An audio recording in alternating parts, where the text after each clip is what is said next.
ऐतिहासिक फैसला दिया है, क्या उस तरीके का फैसला बिहार में भी दोहराने वाला है क्या?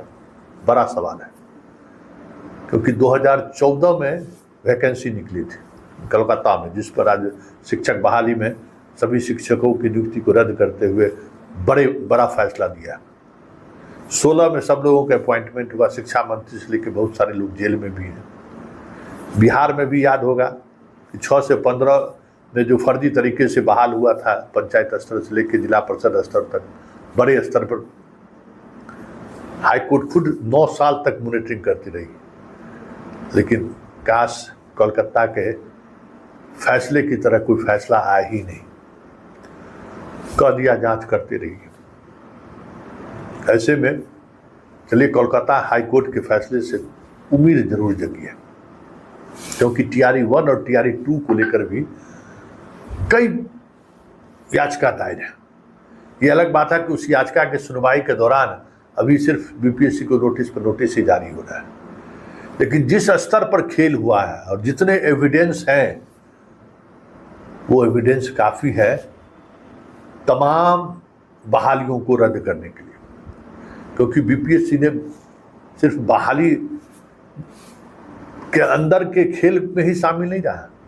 कई ऐसे निर्णय लिए जो परीक्षा की अधिसूचना जारी होने के बाद उस पर बदलाव किया गया। भाषा वाला याद ही होगा, उसको सेकंड TRE तो जाना ही जाना है। अगर हाईकोर्ट का रुख अगर स्टूडेंट के साथ खड़ा रहे तो सबको जाना है, सारे लोग बर्खास्त होंगे। ऐसा कहीं नहीं हुआ है आज तक कि आप बीच बहाली में जो है सो आप उसको जो है सो ऑप्शनल सब्जेक्ट घोषित कर दीजिए, आज तक कहीं नहीं हुआ है। और वो एक बहुत बड़ा आधार है, इसीलिए अतुल प्रसाद देश से बाहर है। सॉल्वर गैंग वाली बात तो अपने जगह पर है ही। बहुत सारी बहालियों में इस तरीके की अनियमितता हुई है, न जांच हुआ न कुछ हुआ, सीधे बहाल कर दो। कैसे बहाली करना है, उसका सही लड़का है कि गलत लड़का, कोई जांच हुआ है? आज ही ना खबर चला है, बहाल कर दो, बहाल कर दो। तो ये एक फैसला माइलस्टोन साबित हो सकता है बिहार के लिए।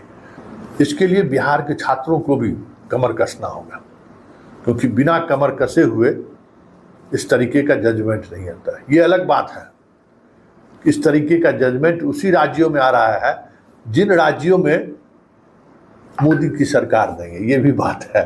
लेकिन इसका ये मतलब नहीं है कि आप जुडिशियरी प्रोसेस पर सवाल खड़ा करें, लेकिन ये भी एक तथ्य है।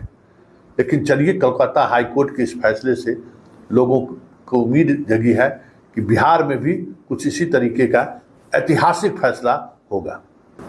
देखना यह है कि कितना वक्त लगता है, क्योंकि कई तरह की अनियमितता को लेकर दर्जनों याचिका बिहार में दायर है हाईकोर्ट में।